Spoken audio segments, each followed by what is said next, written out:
नमस्कार साथियों, आज हम कक्षा 8 की पुस्तक भारत की खोज का दूसरा पाठ तलाश का अध्ययन करेंगे।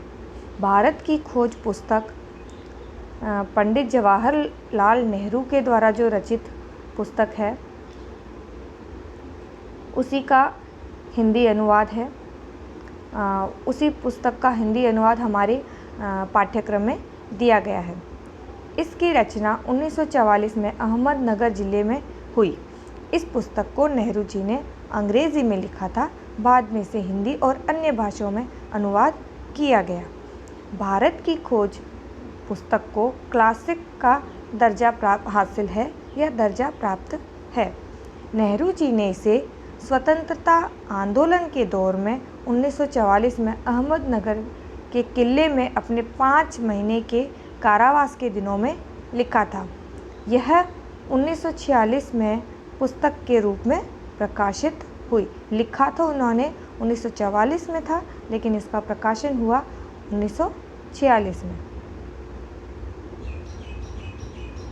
इस पुस्तक में नेहरू जी ने सिंधु घाटी सभ्यता से लेकर भारत की आज़ादी तक विकसित हुई भारत की बहुविध समृद्ध संस्कृति और धर्म और जटिल अतीत को वैज्ञानिक दृष्टि से विलक्षण भाषा शैली में बयान किया है। तलाश पाठ में पंडित जवाहरलाल नेहरू जी ने भारत के बारे में अपने विचार व्यक्त किए हैं। यहाँ भारत से तात्पर्य, यहाँ इसमें पाकिस्तान भी शामिल है और इधर बांग्लादेश भी शामिल है। तो ये संपूर्ण भारत का उन्होंने इतिहास लिखा है, ऐसा हम कह सकते हैं। वे प्राचीन भारत की विशेषताओं पर प्रकाश डालते हैं। वे यह समझने की कोशिश करते हैं कि क्या वास्तव में भारत ने अपनी शक्ति को खो दिया है। वे इस बात पर भी विचार करते हैं कि आधुनिक जो विश्व है उसमें भारत का आज क्या स्थान है। इसमें इमेज में आप देख रहे हैं पंडित जवाहरलाल नेहरू की इमेज है।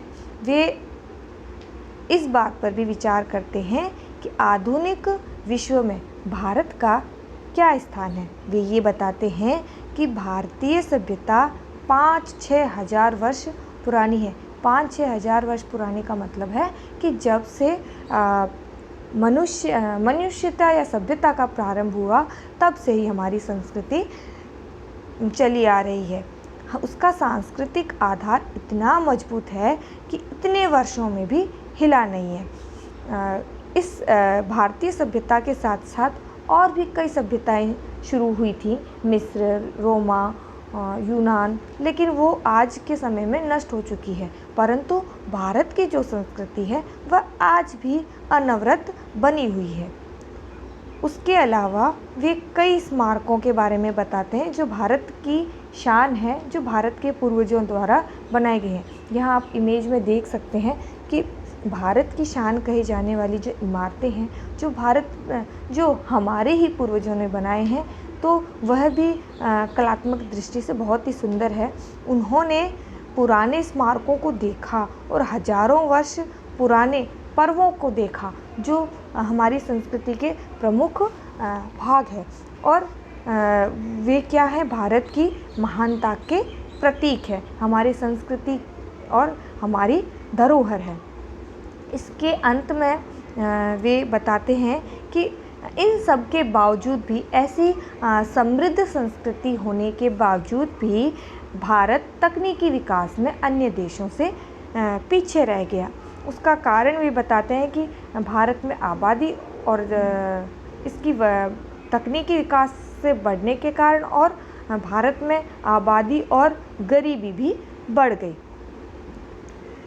वे भारत की चर्चा करते हुए लोगों को बताते थे कि इसका भारत नाम भरत के नाम पर आधारित है, क्योंकि यहाँ भरत नाम के राजा हुए थे।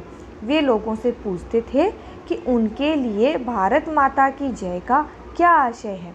वे उन्हें भारत के पत्थर, खेत, जंगल, नदियाँ और जनता सबसे प्रेम, उनको सबसे प्रेम था। यानी कि भारत का मतलब सिर्फ भारत के लोग नहीं है, भारत में आने वाली सब चीज़ से उनको प्रेम है, और यही भारत को एक करती है। और वे कहते हैं कि भारत की जो विविधता है वही उसकी एकता का प्रतीक है, वही उसकी अक्षुण्णता का प्रतीक है। अभी बच्चों मैं आपको एक और चीज़ बताती हूँ, जो हमारी तकनीक की जो हमारा विकास है, हमारा जो भारत जो तकनीकी में बहुत आगे था, उसका एक बहुत ही सुंदर उदाहरण है, ये है लोह स्तंभ। यह लोह स्तंभ दिल्ली में स्थित है, और इस पर जिस रसायन का लेप किया गया है वो उस समय की बात है, ये गुप्तकालीन स्तंभ है। तो परंतु आज भी इसके ऊपर जंग नहीं लगा क्योंकि इसको बहुत समय हो गया, बहुत बारिशें हुई है, कितनी बार गीला हुआ होगा, कितनी बाढ़ें आई हैं, परंतु आज भी इस पर जंग नहीं है। इसका मतलब हमारा जो प्राचीन भारत है वह तकनीकी रूप में बहुत समृद्ध था, परंतु समय के साथ वह चल नहीं पाया।